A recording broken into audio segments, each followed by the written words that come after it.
Hi friends, welcome to ఇంటి కథలు YouTube channel. ముందుగా ఈ వీడియోకి లైక్ చేయండి. ఆస్తి కోసం రామరాజుని నిలదీస్తున్న వల్లి.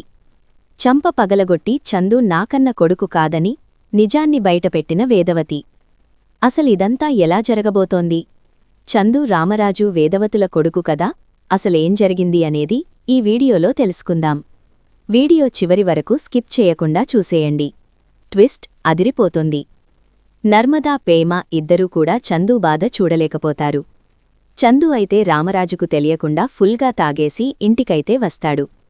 ఇక ధీరజు, సాగర్ ఇద్దరూ కూడా తనని గదిలోకైతే తీసుకువెళ్తూ ఉంటారు. అప్పుడే ఇదంతా చూసిన నర్మదా, ప్రేమ, బావగారు, వల్లి మోసాన్ని తట్టుకోలేకపోతున్నారు. బావగారితో రేపు మాట్లాడదాము అని అంటూ ఉంటుంది నర్మదా. అయితే అవునక్క, నువ్వు చెప్పింది కూడా నిజమే. బావగారు, వల్లి మోసాన్ని తట్టుకోలేకపోతున్నారు. ఏదో ఒకటి చేసి బావగారు మనసు మార్చాలి అని అనుకుంటూ ఉంటుంది ప్రేమ కూడా. తర్వాత ఇక ఉదయం అవ్వంగానే చందు అయితే బాగా తలపోటుతో బయటికైతే వస్తాడు. అలా వచ్చిన చందుకి నర్మదా అయితే మజ్జిగ ఇస్తుంది. ఇక ప్రేమ అయితే చందూతో ఇలా అంటూ ఉంటుంది, బావగారు, ఇలా ఎన్ని రోజులని మీరు బాధపడుతూ ఉంటారు? వల్లి అక్క చేసింది తప్పే కాని ఇక మీదట తను తప్పు చేయనని చెప్పింది కదా, వెళ్ళి తనని ఇంటికి తీసుకురండి అని అంటూ ఉంటుంది నర్మద. అప్పుడే ఇక చందు అయితే, తను చేసిన మోసాన్ని నేను తట్టుకోలేకపోతున్నా నర్మదా, తనని ఇంటికైతే నేను తీసుకురాను అని అంటూ ఉంటాడు చందు. అయితే అప్పుడే ఇక రామరాజు వాళ్ల మాటల్ని వినేస్తాడో. ఇక రామరాజు అయితే, ఏంటి చందు, పెద్దోడు వల్లిని వదిలేశాడా? తను పుట్టింటి దగ్గర వాళ్ల అమ్మకి బాగోలేదని అక్కడ దింపేసి వచ్చానని చెప్పాడు. వల్లిని వదిలేయడమేంటి? ఏం జరుగుంటుంది అని రామరాజు వాళ్ల మాటలు వింటూ ఉంటాడు. అప్పుడే ఇక అమూల్య వచ్చి, అన్నయ్య, వదిన చాలా తప్పులు చేసింది, అవి నేనొప్పుకుంటాను. వదిన చేసిన మోసాలు, తప్పులు, కుట్రలు, కుతంత్రాలు తెలిసి నువ్వు వదినని దూరం పెడుతున్నావో, కాని వదిన మామూలుగా అయితే మంచిదే. తనేదో వాళ్ల అమ్మ అబద్ధాలు ఆడినందుకు తను కూడా ఈ అబద్ధాలు ఆడాల్సి వచ్చింది అని అంటూ ఉంటుంది అమూల్య. అసలు మీ వదిని నువ్వెందుకమ్మ క్షమిస్తున్నావో? మీ వదిన నీ విషయంలో ఎంత పెద్ద తప్పు చేసిందో నువ్వు మర్చిపోయావా? తను నన్ను మోసం చేసి పెళ్లి చేసుకుంది. పొలాలు, ఇల్లు, కోటీశ్వర్లుమంటూ మా నాన్న దగ్గర మాయమాటలు చెప్పి అబద్ధాలు చెప్పి పెళ్లికి ఒప్పించారు. తర్వాత నా చేతే 10 లక్షలు అప్పు చేయించి పెళ్లి ఖర్చులకి వాడుకున్నారు. తర్వాత వీళ్ళు వల్లి పెద్ద చదువులు చదువుకుందని దొంగ సర్టిఫికెట్లు తీసుకొచ్చారు. ప్రతి విషయంలో నర్మదా ప్రేమని ఏదో ఒక రకంగా నాన్న దగ్గర తప్పు చేసినట్టు బ్యాట్ చేస్తూనే ఉంది. నర్మదా, ప్రేమ ఇద్దర్నీ కూడా నాన్న దగ్గర తప్పు చేసిన వాళ్లలాగా నిలబెట్టేది. వాళ్ళిద్దర్నీ సంతోషంగా ఉండనిచ్చేది కాదు. చివరికి అమ్మ కూడా ఒకనప్పుడు ఎంత బాధపడింది. అందర్నీ కూడా అలాగే ఏడిపించి తను సంతోషం పొందేది. ఇవన్నీ కూడా నేను క్షమిస్తానమ్మా, కాని తను క్షమించరాని తప్పు నీ విషయంలోనే చేసింది అని అంటూ ఉంటాడు చందు. ఆ మాట విని ఒక్కసారే రామరాజు షాకైపోతూ ఉంటాడు. అమూల్య విషయంలో వల్లి చేసిన మోసమేంటి, కుట్ర ఏంటి అని అనుకుంటూ ఉంటాడు రామరాజు షాకైపోతూ. అప్పుడే ఇక అమూల్య అయితే, అన్నయ్య, అది కాదన్నయ్యా, లేదమ్మా, ఆ విశ్వాగాన్ని ప్రేమించమని నీకు వాడి గురించి లేనిపోని మాటలు చెప్పి వాడితో నిన్ను ఒక్కటి చేసింది. మీ ఇద్దరికీ ప్రేమ రాయభారాన్ని నడిపించింది. తర్వాత కుటుంబ ప్రేమలు తెలుసుకున్న నువ్వు నాన్న చూసిన సంబంధానికి ఒప్పుకుంటే తను మళ్లీ ఆ విశ్వాగాడి మాటలు విని నిన్ను బయటికి తీసుకువెళ్ళి వాడు నిన్ను కిడ్నాప్ చేసేలా చేసింది. ఆ రోజు వాడు చేసిన పనికి నువ్వు చావబోతుండగా ప్రేమ నీ మెడలో తాలి కట్టుకోమని సలహా ఇచ్చి నిన్ను బ్రతికించింది. కాని చివరికి ప్రేమనే తప్పుడు దానిలాగా తను ప్రేమ తప్పు చేసినట్టు అందరి ముందు కూడా మళ్లీ నటించింది. ఆ విశ్వాగాడు వేరే అమ్మాయితో తిరుగుతున్నట్టు నాటకమాడమని ఈ విషయాన్ని బయటపడేలా చేసింది. మొత్తానికి నా భార్య చేసిందంతా కూడా తప్పే. నీ జీవితాన్ని నాశనం చేయాలనుకోవడం తను చేసిన అతిపెద్ద తప్పు. ఇప్పటివరకు తను చేసిన తప్పులు ఒక లెక్క. నాకు భార్యగా, ఇంటి కోడలుగా అవ్వాలని తను అబద్ధాలాడి ఈ పెళ్లి చేసుకుంది. నేను అంతగా బాధపడడం లేదు. తను పేదింటి నుంచి వచ్చినా నేను బాధపడేవాణ్ణి కాదు. చివరికి వాళ్ల ఆనందానికి నీ జీవితాన్ని బలి తీసుకోవాలని చూసింది చూశావా, దానికి భయమేస్తుంది అని అంటూ ఉంటాడు. ఇక చందు అయితే, ఇక చందు మాటలు విని షాకైపోతూ ఉంటాడు రామరాజు.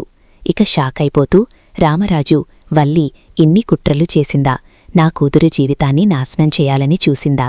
ఆ వల్లిని నేను వదిలిపెట్టను అని కోపంతో రగిలిపోతూ ఉంటాడు. అన్నయ్య, నువ్వు గనక ఇప్పుడు వల్లి వదిని ఇంటికి తీసుకురాకపోతే మాత్రం నేనొప్పుకోను. నాన్నకీ విషయం తెలిస్తే నాన్న తట్టుకోలేరు అని అంటూ ఉంటుంది అమూల్య. అప్పుడే ఇక లేదమ్మా, నాన్న ఏమీ అనరు, నాకు తెలుసు. ఎందుకంటే సొంత కొడుకునే లంచమిచ్చి జాబు సంపాదించాడని తనని దూరం పెడుతున్నాడు. అలాంటిది కోడలు నీ జీవితాన్ని నాశనం చెయ్యాలనుకుంది. అలాగే ఆ విశ్వాతో చేతులు కలిపి నాన్నని మోసం చేసింది. సాగరి చేసిన దానికి నాన్న అంతలా కోప్పడుతూ ఉంటే నీ జీవితాన్ని నాశనం చెయ్యాలనుకున్న వల్లిని ఇంకెందుకు క్షమిస్తారు అని అంటూ ఉంటాడు చందు. అయితే అప్పుడే ఇక క్షమించనురా నేను, వల్లిని క్షమించను అని అక్కడికి వస్తాడు రామరాజు. ఇక రామరాజుని చూసి ప్రేమ, నర్మద, అమూల్య, చందు షాక్ అయిపోతూ ఉంటారు. అప్పుడే ఇక చందు అయితే నాన్న అది కాదు నాన్న అని అనంగాలే, రేపెద్దోడా మీరు మాట్లాడుకునే మాటలన్నీ కూడా నేను విన్నానురా అని అంటూ ఉంటాడు. రామరాజు అప్పుడే కాదు విను మావయ్య గారు అని అనంగానే ఇంటికి పేరు ప్రతిష్టలు తీసుకొచ్చే కోడల్ని పక్కన పెట్టి ఇంటి పరువుని తీసి ఇంటి ఆడపిల్ల జీవితాన్ని నాశనం చెయ్యాలనుకున్న దాన్ని నెత్తిన పెట్టుకున్నందుకు నాకు సరైన గుణపాటు నేర్పిందమ్మా వల్లి అని అంటూ ఉంటాడు రామరాజు. అలా అనకండి మావయ్యగారు అని అంటూ ఉంటుంది నర్మద. లేదమ్మా, మీ మంచితనం ఇంకా వల్లి చేసిన తప్పుల్ని మీరు కప్పిపుచ్చుతున్నారు. కాని వల్లి పెళ్లికోసమని మోసం చేసిన విషయం, అలాగే నాటకమాడింది, అవి కూడా నాకు పెద్దగా బాధ అనిపించటం లేదు. కాని ఎప్పుడైతే అమూల్య విశ్వాగాన్ని ప్రేమించడానికి ప్రేమ రాయభారం నడిపిందని తెలిసింది చూడు, అప్పుడే నాకు ఆ వల్లి అంటేనే నాకు అసహ్యం కలుగుతుంది అని రామరాజు అంటూ ఉంటాడు. నన్ను క్షమించురా పెద్దోడా, నీ జీవితాన్ని నేనే చేతులారా నాశనం చేశాను. ప్రేమించి పెళ్లి చేసుకోకూడదని అని పెద్దలిచ్చిన చూసిన సంబంధమే చేసుకోవాలని నీ చేత నేను ఈ ఒట్టు వేయించుకొని నీ జీవితాన్ని నాశనం చేశాను అని అంటూ ఉంటాడు రామరాజు. అప్పుడే రామరాజు మాటలకి, లేదు నాన్నా, అసలు నిన్ను మోసం చేసినందుకు వాళ్ళు బాధపడాలి కాని నువ్వెందుకు బాధపడుతున్నావు, నువ్వు బాధపడకు నాన్నా అని ఓదారుస్తూ ఉంటాడు చందు.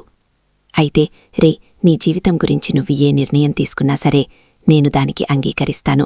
వల్లి విషయంలో నువ్వు ఏ నిర్ణయం తీసుకున్నా నేనేమి కూడా కాదను అని అంటూ ఉంటాడు రామరాజు.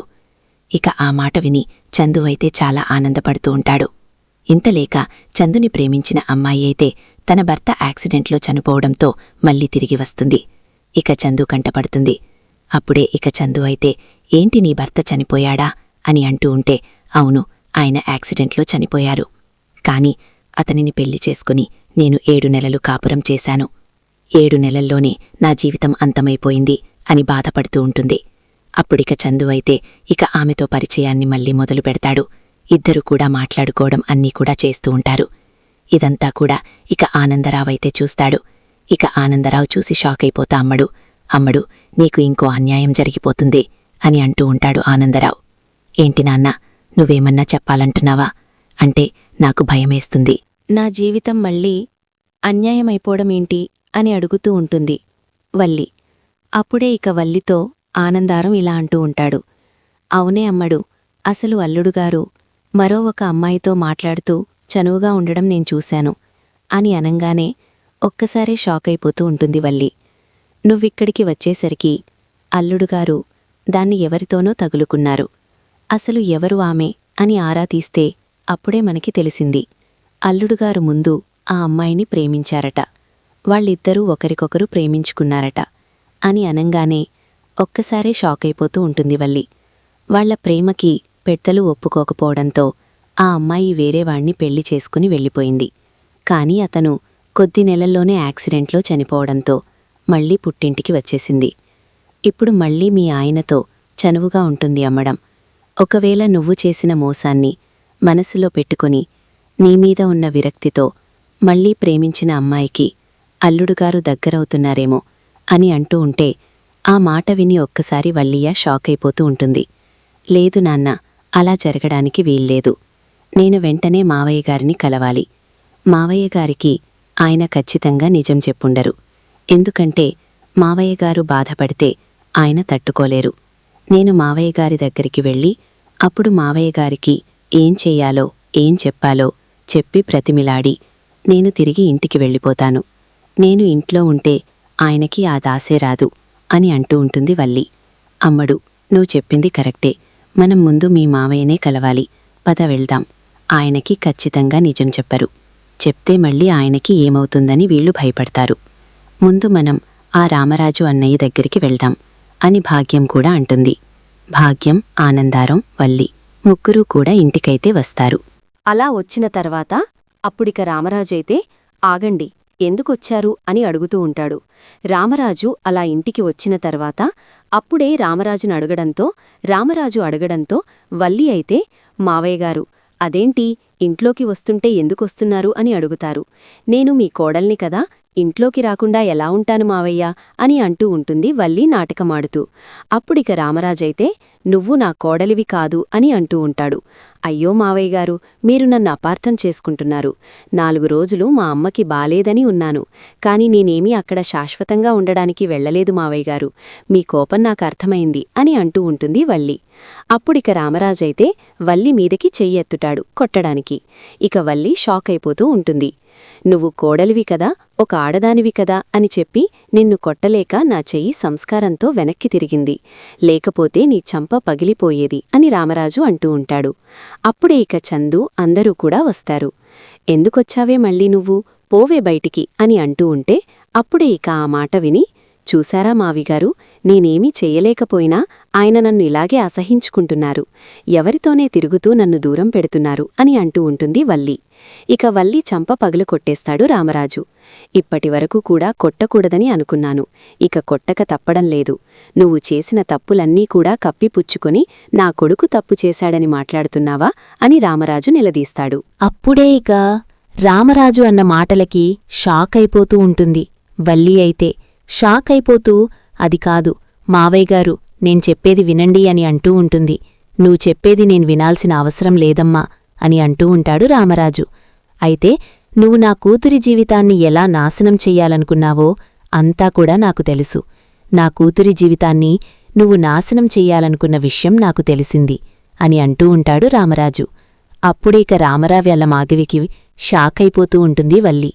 అయితే ఏంటి వల్లకాయ్, నువ్వు మావయ్యగారికి మేము నిజం చెప్పమని పాపం మావయ్యగారితో నాటకమాడి లోపలికి వద్దామనుకున్నావు గదా, నీ ఆశ నిరాశ. మావయ్యగారికి నీ గురించి మొత్తం నిజాలన్నీ కూడా తెలుసు అని అంటూ ఉంటే ఆ మాట విని ఒక్కసారి షాకైపోతూ ఉంటుంది వల్లి. అయితే ఇక షాకైపోతావేంటి నువ్వు అనేది, మావయ్యగారికి నా గురించి మొత్తం అన్ని నిజాలు తెలుసా? అవును, మావయ్యగారికి మొత్తం నిజాలన్నీ కూడా తెలుసు. మావయ్యగారు మొత్తం నీ గురించి తెలుసుకున్నారు. అమూల్య జీవితాన్ని నువ్వు ఎలా నాశనం చెయ్యాలనుకున్నావో అన్నీ కూడా తెలుసుకున్నారు అని నిర్మల అయితే చెప్తుంది. నీలాంటి కోడలుంటే ఏ ఇల్లైనా స్వర్గమే అనుకున్నాను. కాని నీలాంటి కోడలున్నా కూతురున్నా కూడా ఆ ఇల్లు నరకమే, ముక్కలైపోతుంది. ఈ జన్మలో నువ్వు నాకు నీ ముఖం చూపించుకో. ఇంత నమ్మకద్రోహం చేసిన మిమ్మల్ని నా ఇంటినుంచి వెలివేస్తున్నాను, పోండి బయటికి అని రామరాజు అయితే భాగ్యానికి వల్లికి షాకిస్తాడు. రామరాజుకి నిజం తెలిసిపోయిందని తెలుసుకున్న వల్లి ఇక ఏమీ మాట్లాడలేక వెనక్కి వెళ్ళిపోతుంది. అలా వల్లి వాళ్లని చూసిన భద్రావతి అయితే, ఏంటి నిన్ను నిజం తెలుసుకొని ఇంట్లోనుంచి బయటికి గెంటేశారా అని భద్రావతి అడుగుతూ ఉంటే, ఇదంతా కూడా నీవల్లే కదా జరిగింది. ఆ రోజు నువ్వొచ్చి 10 లక్షలిస్తానని మా అమ్మని మభ్యపెట్టకపోతే నాకీ పరిస్థితి వచ్చేది కాదు అని అంటూ ఉంటుంది. 2 కుటుంబాలు కలవడానికే వాళ్ళిద్దరి మధ్య ప్రేమరాయభారం నడిపించమని నువ్వు ఆ రోజు మా అమ్మ దగ్గర అబద్ధం చెప్పి మమ్మల్ని ఊబిలోకి లాగావు. ఆ రోజు అలా చెప్పి, ఈరోజేమో ఈ ఇంటి శత్రుత్వంతోనే నేను పెళ్లి చేసుకున్నానని నీ మేనలుడు చెప్పాడు. ఎంత నమ్మకద్రోహం చేశావు నువ్వు, నువ్వే నా జీవితాన్ని నాశనం చేశావు అని అంటూ ఉంటుంది వల్లి. అప్పుడే ఇక ఆ మాట విన్నాం. భద్రావతి అయితే, చూడు ఎందుకు నువ్వంతలా కంగారు పడిపోతున్నావు, నేను చెప్పినట్టు చెయ్యని సలహా అయితే ఇస్తుంది అమ్ముడు. పద వెళ్దాం, భద్రావతి చెప్పినట్టే చేద్దాము అని అంటూ ఉంటుంది. భాగ్యమైతే ఇక భాన్యం అలాగే వల్లి అక్కడ్నుంచి వెళ్ళిపోతారు. ఇంతలో నర్మదా, ప్రేమ అక్క, వల్లి అక్క విషయంలో ఏమన్నా తప్పు చేశామా? తన కాపురాన్ని నాశనం చేసి మనమేమన్నా తప్పు చేశామంటావా అని అడుగుతూ ఉంటుంది ప్రేమ. లేదు ప్రేమ, నిజం నిప్పులాంటిది. ఏదో ఒక రోజు నిజాలు బయటపడక తప్పదు కదా. ఇన్ని రోజులకి ఆ వల్లి అక్కకి బుద్ధి తెచ్చుకునే రోజు వచ్చింది. కాని వాళ్ళమ్మ ఉన్నంతసేపు వల్లి అక్కలో మాత్రం అస్సలు కూడా మార్పు రాదు అని అంటూ ఉంటుంది నర్మద. తర్వాత ఇంకా 2 రోజులయ్యాక మళ్ళీ భాగ్యం, వల్లి, ఆనందరావు ముగ్గురూ కూడా రామరాజు ఇంటికైతే వస్తారు. రామరాజుగారు బయటికి రండి అని పేరు పెట్టి పిలుస్తూ ఉంటుంది భాగ్యం. అప్పుడే చందు అయితే, మా నాన్నని పేరు పెట్టి పిలిసేంత ధైర్యముందా మీకు అని అంటూ ఉంటే, ఎవరవయ్యా నువ్వు, మీ నాన్నని పిలువు అని అంటూ ఉంటుంది భాగ్యం. ఆ మాట విని ఒక్కసారే షాక్ అయిపోతూ ఉంటాడు చందు. అయితే నా కూతుర్ని ఎప్పుడైతే భార్యగా నువ్వు అవసరం లేదని చెప్పావో అప్పుడే మేము కూడా నీకేమీ కాము, అందుకే నిన్ను అలా పిలిచాను అని అంటూ ఉంటుంది భాగ్యం. అయితే రామరాజు అయితే వస్తాడు. ఏంటి మీ గొడవ అని అడుగుతూ ఉంటే, ఇక వల్లి అయితే, చూడండి మావయ్యగారు, నేనే తప్పు చెయ్యను, ఇక్కడే ఉంటాను, ఆయనతోనే ఉంటాను, నన్ను లోపలికి రానివ్వండి అని వల్లి అడుగుతూ ఉంటుంది. అప్పుడే ఇక రామరాజు అయితే, నీలాంటి కోడలు నాకు అవసరం లేదని చెప్పాను కదా, ఏ ముఖం పెట్టుకుని మళ్ళీ వచ్చావు అని అడుగుతూ ఉంటాడు రామరాజు. అయితే నాకు తెలుసు మావయ్యగారు, మీకు నిజం తెలుసుకున్నాక తప్పు చేసిన కొడుకుల్నే వదలరు, నన్నింకా ఏం వదులుతారు, అత్తా అంతా కూడా నేను పగటబందితో వచ్చాను అని అంటూ ఉంటుంది. ఇది కోర్టు నోటీస్. నేను పుట్టింటికి వచ్చేశానని, నాకు పూటా కూడా గడవడం లేదని నేను భరణభరణాన్ని అడుగుతున్నాను మిమ్మల్ని. మా ఆయనకి రావాల్సిన ఆస్తి మొత్తం నా పేరుమీదే రాయాలు మీరు అని అడుగుతూ ఉంటుంది వల్లి. అప్పుడిక వల్లి మాటలకి చందు షాకైపోతూ ఉంటాడు. ఆస్తి కావాలా నీకు అని అడుగుతూ ఉంటే, నిన్ను ఎంతలా బ్రతిమలాడాను నేను, ఏ తప్పు చెయ్యనీక ఇలాంటి తప్పులు చెయ్యనని ఎంతో ప్రాధేయపడితే నువ్వు నా మాట విన్నావా? నేను నీ మాట వినడానికి, అందుకనే నువ్వు వదిలేస్తే బ్రతకాలి కదా, నీ ఆస్తికి నీకు వాటాకి ఎంత ఆస్తి వస్తుందో అంత ఆస్తిని రాయమని చెప్తున్నాను అని అంటూ ఉంటుంది వల్లి. ఇక ఆ మాట విని, మా నాన్నని ఆస్తి పంచమంటావే అని కొట్టబోతూ ఉంటాడు చందు. అయితే నువ్వాగరా అని అప్పుడే ఊరినుంచి వేదవతి అయితే వస్తుంది. ఇక వేదవతిని చూసి షాకైపోతూ ఉంటుంది వల్లి. అయితే ఇదేంటి, ఈమె ఊరికి వెళ్ళి అప్పుడే వచ్చేసింది, అయినా వస్తే నాకేమిలే, నేనెందుకు భయపడ్డాం అని అనుకుంటూ ఉంటుంది వల్లి. అయితే ఏంటి, పెద్దోడికి వచ్చే ఆస్తిలో ఆ భాగమంతా నీకు రాయాలా? అసలు పెద్దోడికి ఇంట్లో ఆస్తిమీద హక్కు ఉంటేనే కదా నీకు వాటా ఇవ్వడానికి అని అడుగుతూ ఉంటుంది వేదవతి. ఒక్కసారే షాకైపోతూ ఉంటారు అందరూ కూడా. ఆయన కూడా మీ కొడుకే కదా, మీ ముగ్గురు కొడుకులకి ఎలా అయితే ఆస్తి పంచుతారో అలాగే ఆయనకి కూడా పంచుతారు కదా, నేనడిగింది మీ ఇద్దరు కొడుకులది కాదు, ఆయన ఒక్కలిదే అని అంటూ ఉంటే ఆ మాట విని ఇక వేదవతి అయితే, నాకు 2 కొడుకులు 2 కూతుర్లే, పెద్దోడు నా కన్న కొడుకు కాదు అని నిజాన్ని బయటపెడుతుంది. అలాంటప్పుడు ఆస్తి ఎందుకు దక్కుతుంది? వాడు కేవలం నా భర్తకి ఫ్రెండ్ కొడుకు, అంతే తప్ప చందు నా కడుపున పుట్టలేదు అని అనంగానే షాకైపోతూ ఉంటారు అందరూ కూడా. చివరికి ఇక షాకైపోతూ ఉంటాడు చందు. ఏంటమ్మా నువ్వు మాట్లాడేది, నేను నీ కన్న కొడుకుని కాదా అని అడుగుతూ ఉంటే, అవునురా, నువ్వు నా కన్న కొడుకువి కాదు, ఎందుకంటే ఒకరోజు మేము ట్రైన్లో వెళ్ళి వస్తూ ఉంటే అప్పుడే ఇంకా గుర్తు తెలియని భార్యాభర్తలిద్దరూ పరిచయం లేనివాళ్లు ట్రైన్లోకి ఎక్కారు. తర్వాత వాళ్ళిద్దరికీ ఎందుకు భయపడుతూ ఉన్నారో, వాళ్ళిద్దర్నీ చంపడానికి ఎవరో ప్రయత్నించారు కూడా. అప్పుడే ఇక ముందే పిల్లాణ్ణి మా చేతిలో పెట్టి, మీదే బాధ్యత, దీని వెనకాల మా డీటెయిల్స్ ఉంటాయని వాళ్లు పారిపోయారు. నాకు తెలిసే రౌడీలు వాళ్ళని చంపేశారే అనుకుంటున్నాను. నువ్వు మా కన్న కొడుకువి కాదురా అని అంటూ ఉంటే ఒక్కసారే షాకైపోతూ ఉంటుంది. వర్లిన్ చూశారుగా ఫ్రెండ్స్, రాబోయే కథలో ఖచ్చితంగా ఇలాగే జరగబోతుంది. మరి చందు అసలు అమ్మనాన్న ఎక్కడున్నారు, ఏం జరిగింది అనేది రాబోయే కథలో తెలుసుకుందాం. ఈ వీడియో మీకు నచ్చితే తప్పకుండా లైక్ చేయండి. మీరు చేసే ఒక్క లైక్ మాకెంతో సపోర్ట్ని, మోటివేషన్నిస్తుంది.